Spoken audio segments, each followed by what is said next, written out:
स्वेच्छा पूर्वक वो घर छोड़ दे।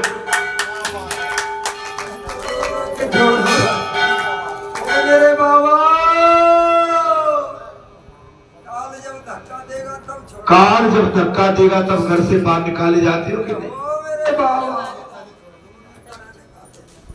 अरे इससे पहले ही जोड़ दो मेरे भाई। आनंद हो जाए। अरे यहाँ टाइम ज्यादा निकालो। अरे कथा सुनने के बाद बैठ के मनन चिंतन करो। समय कम है, मैं तो रुक जाऊं। आप 4 दिन में परेशान हो जाओगे, मैं नहीं जाऊंगा। आप कहोगे कि मर गए, हम महाराज जी सुखते नहीं है और हम फंस गए।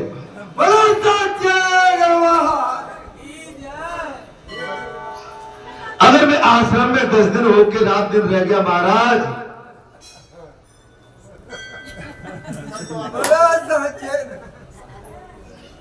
मैं गलत तो नहीं कह रहा। नहीं, मुझे 10 दिन रोक के देख लो तुम। अरे तुम्हें उतने टाइम में आ रहा, लेकिन चिंतन भगवान का करो, संसार का मत करो। मैंने तो कह दिया भाई, मैं अगर अपने ही घर में 10 दिन रुक गया, नहीं निकला तो भाई परेशानी हो जाएगी। ये घर परिवार, हटो भाई हटो जा, ये घर परिवार किसी को सुख शांति नहीं देते। शंकर स्वामी ने कहा महाराज, हे राजन, भगवान सुखदेव है, शंकर स्वामी ने कहा, हे राजन, मानव जीवन की अंतिम परीक्षा मृत्यु।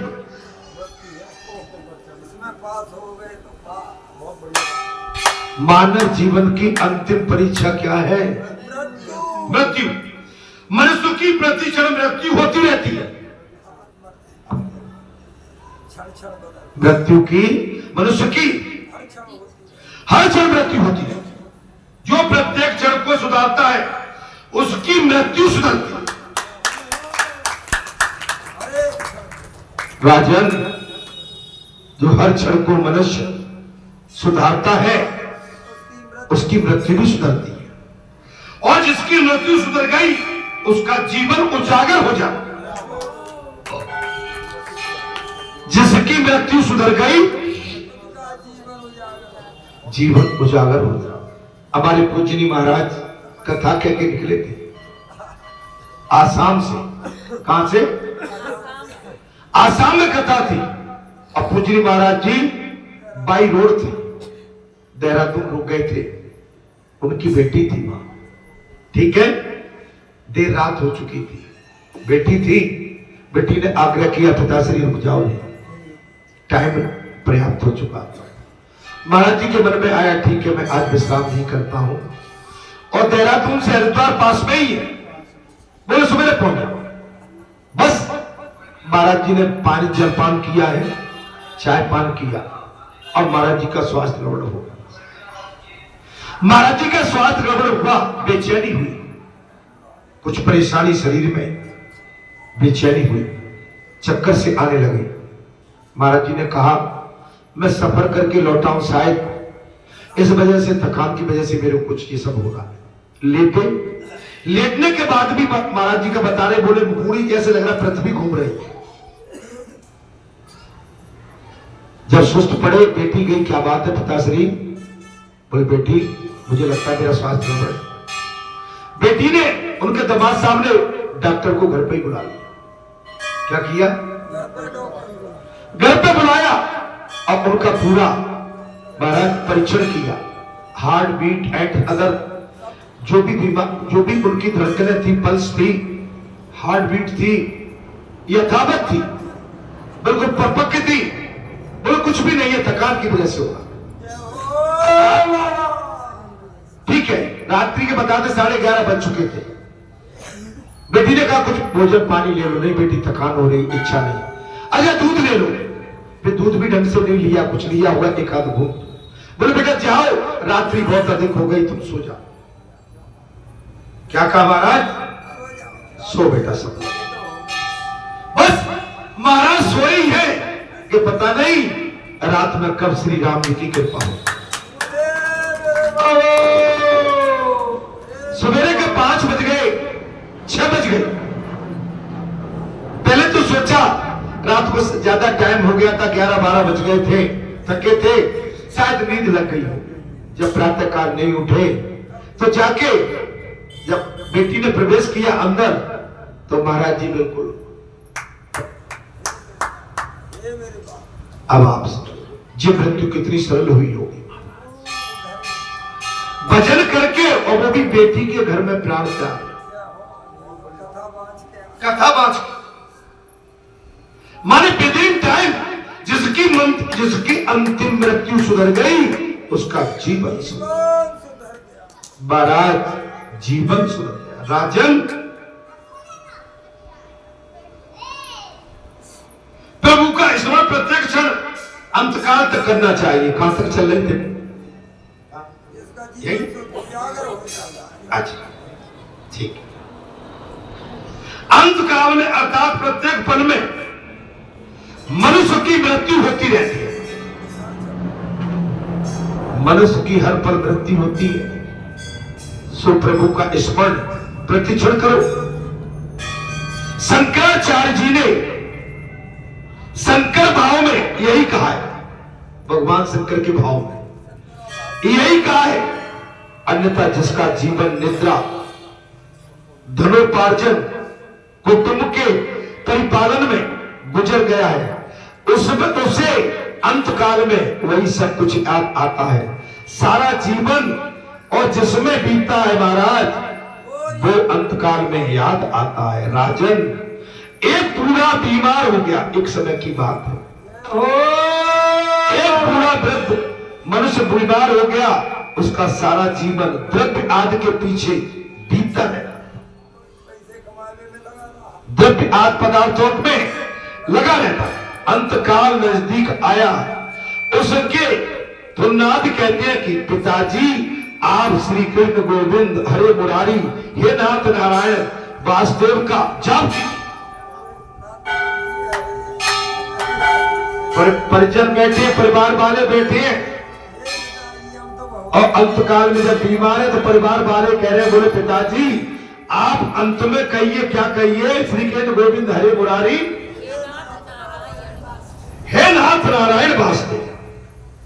महाराज इनका जप कीजिए, किंतु उस बूढ़े के मुंह में ये निकलता ही नहीं। अंतकाल में उस बूढ़े मानुष के मुंह से ये नाम नहीं निकला। जीवन में कभी भगवान का नाम नहीं लिया, तब नाम बाद में याद कैसे आ सकता? कथा का मुख्य उद्देश्य आप समझ रहे हो? आप इस समय जहां बैठे हो, इससे बड़ा लाभ आपका कुछ और हो नहीं सकता। मंगलवार का दिन, दीपावली का महाउत्सव, महापर्व प्रारंभ, और आपको कथा घर बैठे अगर ये कथा आपको याद बनी रही तो आपका जीवन सुधर जाएगा। वो बूढ़ा मन से द्रव्य का चिंतन करता है, वो बूढ़ा केवल घर परिवार के सामग्री के विषय में चिंतन करता रहता है। उसकी दृष्टि आंगन में गई, उसने देखा कि बछड़ा झाड़ू चाचा चबा रहा।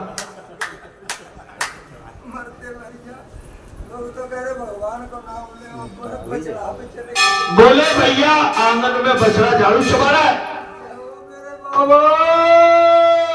और नाती कह रहा है श्री कृष्ण गोविंद हरे मुरारी हे नाथ नारायण वासुदेवा। और बूढ़े उस आदमी की दृष्टि आंगन में गई, बछड़ा बंधा हुआ था, एक बछड़ा वहां पर झाड़ू को चबा रहा था, और बूढ़ा बाबा कहता है बेटा वो बछड़ा झाड़ू चबाने लगा, उसे छिड़ा लो। इतना छोटा सा महाराज नुकसान भी, और वो बूढ़ा कैसे सह सकता था इतना छोटा सा नुकसान, और वो बूढ़ा आदमी एक झाड़ू का नुकसान नहीं सह पा रहा। उसका दिल जलता है कि मैंने कैसे धन कमाया। मैं जा रहा हूं, राज्य देख नहीं रहे। लेकिन देख नहीं रहे, वो बछड़ा झाड़ू चुबा रहा है। महाराज ये लोग क्या जाने, पैसा कैसे कमाए? ये लोग क्या जाने। उसे लगा कि रुपए पैसे की तो तथा अन्य वस्तुओं की इन लोगों के लिए कोई कीमत नहीं। मैंने जोड़ जोड़ के धरते, ये तो बर्बाद कोई माने उसका मन जो है संसार में फंसा। मरते बढ़िया मरते समय भी मैंने किस तरह से एक एक पाई इकट्ठा करके धन इकट्ठा किया, और जो उजाड़ने लगे हैं जी नहीं समझते। मेरे जाने के बाद ये लोग घर को लुटा दे।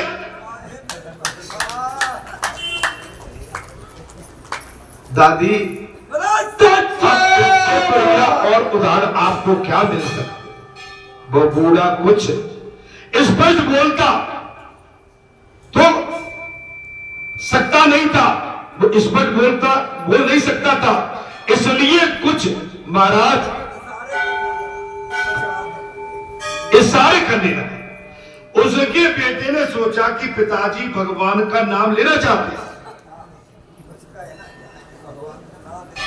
उसने सोचा कि पिताजी इशारे कर रहे, बोल नहीं पा रहा, अंत में जीभ लड़खड़ा जाती है, बाणी गला रुक जाता है।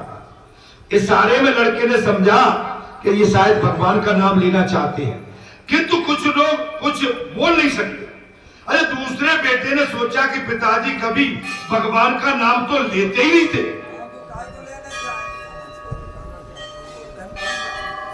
दूसरे बेटे ने सोचा हमारे पिताश्री भगवान सुखदेव ने कहा राजन वो कभी लेते ही नहीं।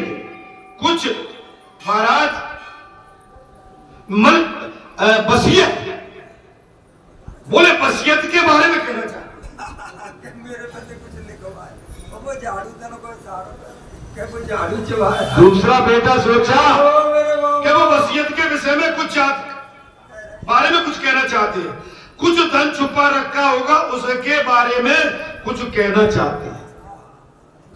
कथा समझ में आ रही है? ये मेरे बाबा अनुमान लगा रहे हैं बच्चा हाँ। बोल पाएगा। पुत्रों ने डॉक्टर को बुलाया और उससे विनती की कुछ ऐसा करो कि पिताजी 2-4 शब्द बोल सके। बाल लालच केवल धन का है। गड़ा है वो, ये क्या बोल रहे हैं एट टाइम पे बताना चाहिए भगवान का भजन कि कुछ वसीयत छुपा के रखी है, उसे बताना चाहते हैं। डॉक्टर को लेके आ गए, डॉक्टर से विनय किया, डॉक्टर साहब आप कितनी भी फीस ले लेना, लेकिन हमारे पिताजी को इस स्थिति में कर दो, 2-4 शब्द जी बोल सकते। डॉक्टर ने इंजेक्शन देने के लिए 1000 रुपए की फीस मांगी। डॉक्टर ने इंजेक्शन लेने के लिए 1000 रुपए की फीस मांगी। पुत्रों ने सोचा कहीं गाड़ कर रखा हुआ धन बताएंगे उसमें से।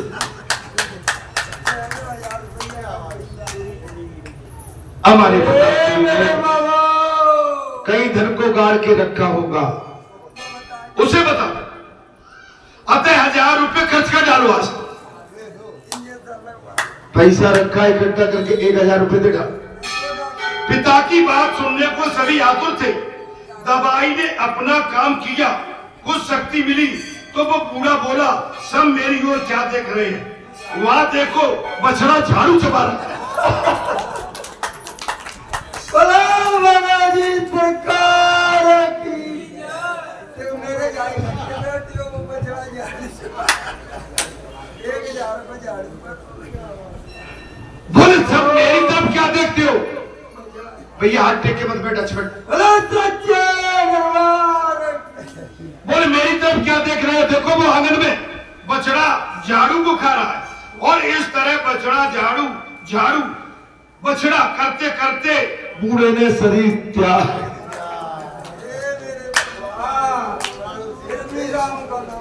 अब बताओ कैसी कही। अरे अब तो सुधर जाओ। ए भैया जहाँ बड़े बूढ़े कोई नहीं है भैया, सबसे बड़ा बूढ़ा मैं ही बैठा हूं, मुझे ही सुधरना पड़ेगा। सुधर जाओ। ये धन बल ये किसी के साथ नहीं जाने वाला। ये जमीन जायदाद हमारे पुरखा, आपके पुरखा, सबके पुरखा, कई पीढ़ियां बीत गई, और ये हवेली, ये महल आज भी खड़े हुए हैं, हमने बनाए हैं, वो भी खड़े रह जाएंगे। ये खेत खलियान, ये नदी, ये नाले यही पड़े रह जाएंगे। अरे कुछ करना है तो अच्छा कर लो भाई। जय हो मेरे बाबा। अरे मरते समय कुछ पुण्य कर जाओ। जय मेरे बाबा। 1 2 4 बिस्वा दान पुण्य कर जाओ। बानेज को, बेटी को, ब्राह्मण को, संत हेतु, धर्म हेतु, बारात धर्म हेतु, बोलो सच्चे दरबार की जय। ये पहले पुरखा किया करते। कोई संग जाए। आप देखो राजन, आप देखे ध्यान कहीं आपका ऐसा दशा न हो जाए। पारिषद को सचेत करें, आप ऐसा मत करो, अंत में आपको आपका राजपाट पकड़ जाता। ऐसी दशा, बेटियों बात मत करो, बच्चों हटो यहां से, उधम नहीं, बैठो बेटा। बैठ जाओ। आप देखे ध्यान रखो कहीं आपकी ऐसी दशा न हो जाए। ये बात हंसने के लिए नहीं कही हमने। धन्य मेरे बाबा। भगवान सुखदेव ने कहा राजन, मैंने ये उदाहरण हंसने के लिए नहीं दिया, समझने के लिए, सावधान करने के लिए कही। समझने के लिए लक्ष्मी जी अकेली आती है तो रुलाती है, किंतु ठाकुर जी भी साथ आवे तो सुखी करती है। लक्ष्मी अकेली आवे तो रुलाती है, और ठाकुर साथ में आ जाए तो आनंद करती है। ये भगवान सुखदेव ने साफ कह दिया। लोग कहते हैं कि आने वाले काल की खबर कैसे हो जाती, आने वाले काल कैसे खबर हो जाती, किंतु वो तो पहले से ही सावधान करने आ जाता है।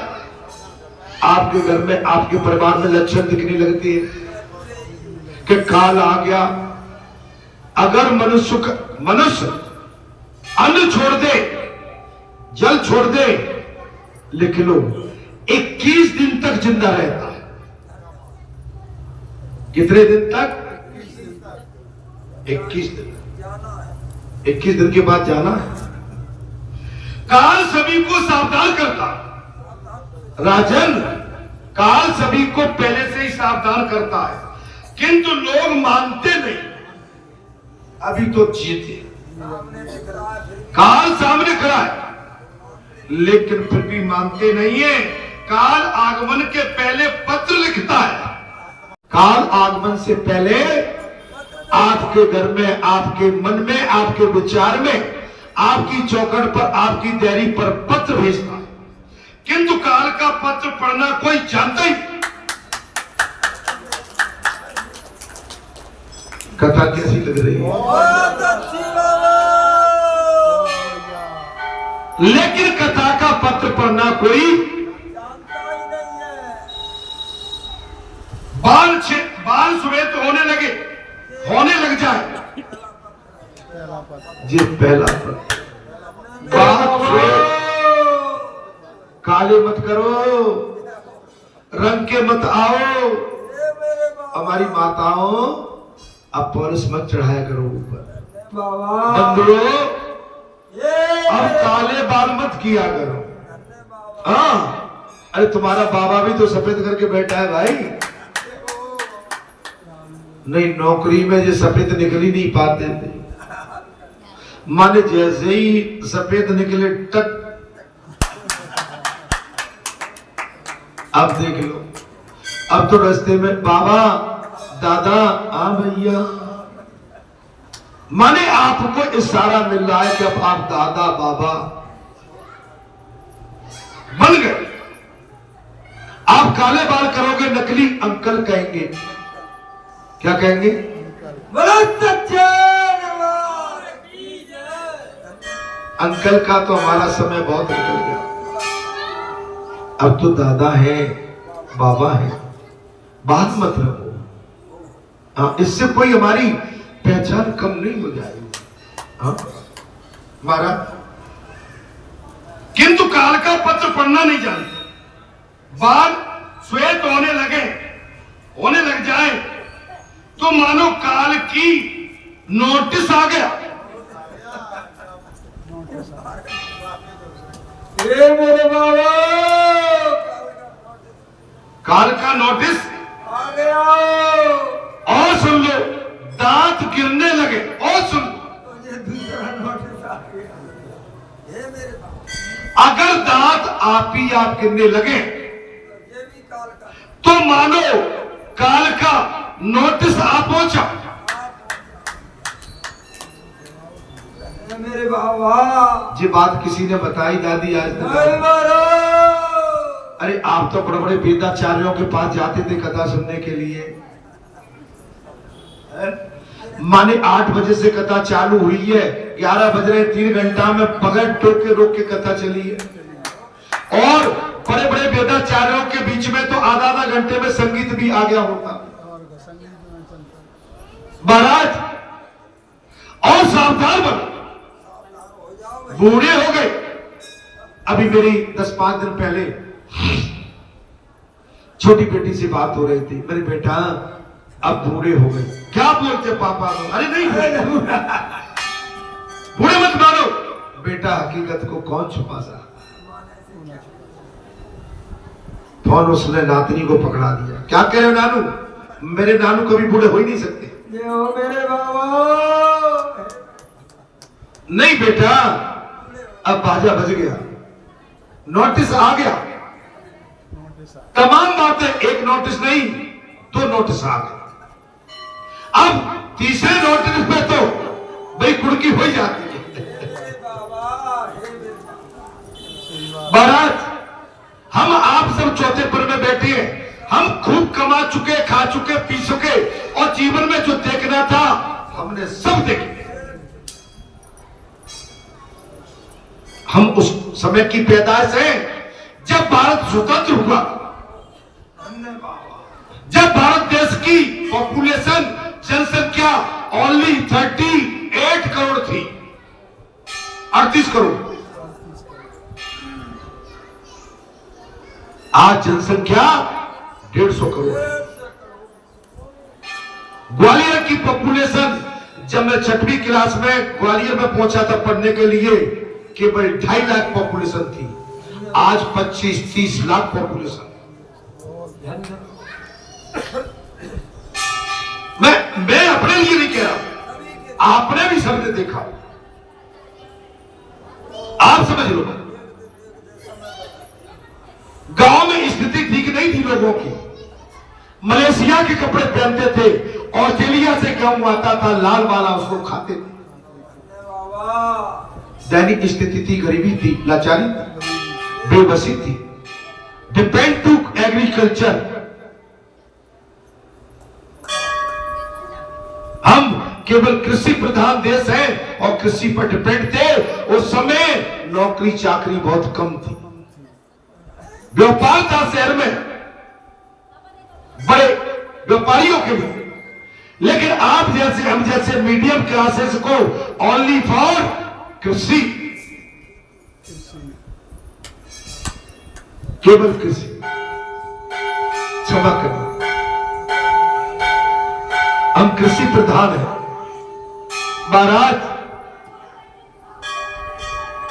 दांत गिरने जाए तो समझ लेना चाहिए अब तो दूध भात खाकर प्रभु भजन करने लगे। बच्चों जैसी स्थिति।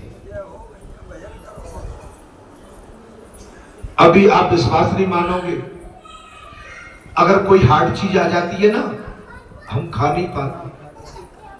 अभी ये दांतों के जो मसूड़े हैं ना, वो भी गैप छोड़ रहे हैं।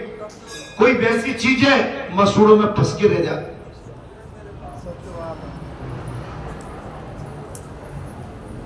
माने स्थिति बदल गई मेरे भैया।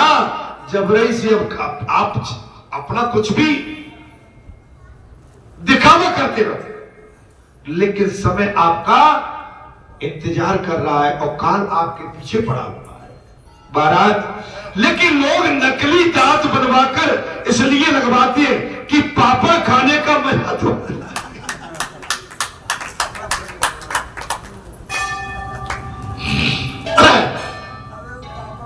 भगवान सुखदेव ने कहा लोग नकली दांत लगवा इसलिए लगवाते हैं कि पापड़ तो खाना है मेरे भाई। ऐसे कहां तक चलेगा? मेरे बाबा खाने से शांति तो मिलती है, मिलती नहीं है, इसके विपरीत वासना और अधिक बढ़ती। अभी तो तरल पदार्थ लिक्विड दलिया, चावल, दूध, आपका कोई भी माने तरल पदार्थ, हार नहीं। अब तुमको गन्ना छील लो, गन्ना छीलते हुए 2-3 दांत चले जाए।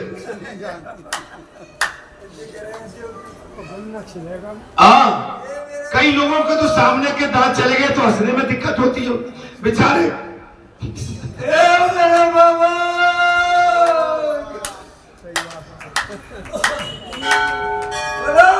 जी सरकार की जय। मृत्यु की गई निशानियां बताई गई, मृत्यु की ये निशानियां बताई। भगवान सुखदेव ने कहा राजन आपको मैंने सच्ची पढ़ाई पढ़ाई है। अच्छा तुम्हारे बाबा पढ़ाई क्या पढ़ा रहे? ये सच्ची बाबा बहुत दिनों से कर रहे बात, सच्ची अवगत करा रहे। अरुंधति का तारा न दिखाई दे तो मानना चाहिए कि 1 वर्ष में मृत्यु हो जाए।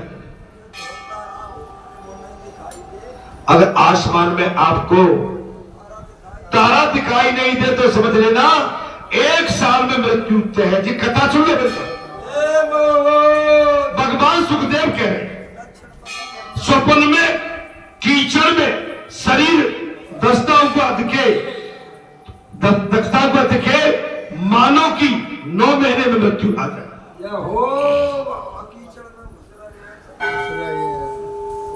समझ लो मेरी बात, 9 महीने में मृत्यु।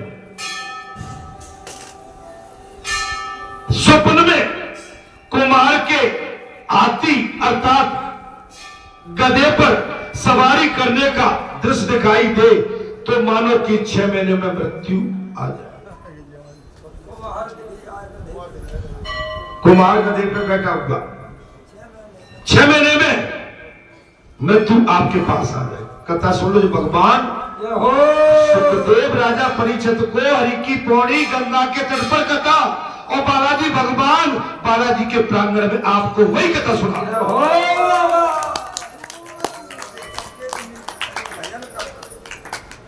कान में उंगली डालने के बाद अंधध्वनि न सुनाई दे तो समझो कि 8 दिन में मृत्यु खड़ी। हाँ अंदर की तरफ। और मृत्यु के लक्षण जानकर भयभीत मत होना।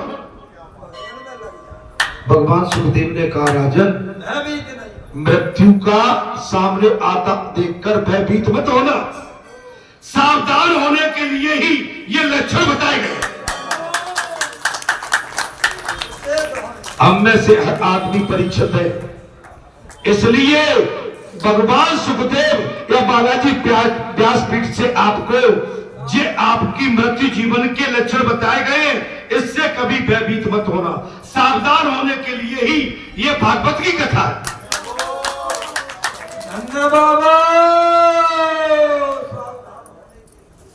सावधान होने के लिए ही ये भागवत कथा है। भागवत की कथा सुनकर परीक्षित कृतार्थ हो गए। भागवत की कथा को सुनने के पश्चात राजन परीक्षित भगवान सुखदेव के मुखाग्र बिंदु से कृतार्थ हो गए। मन को सुधारने के लिए भागवत शास्त्र है और जीवन को सुधारता है, उसी का मन भी सुधर जाता है। जो भागवत कथा को पक्के मन से सुनता है उसका जीवन धन्य हो जाता है, उसकी जीवन और मृत्यु दोनों सुधर। अब भगवान सुखदेव ने कहा कथा में प्रसंग आ गया। राजन, मन तो सुधरेगा तो प्रत्येक क्षण को सुधारेगा। रोज सोचो विचारो, मन को बार बार समझाओ कि ईश्वर के बिना मेरा कोई और दुनिया में है।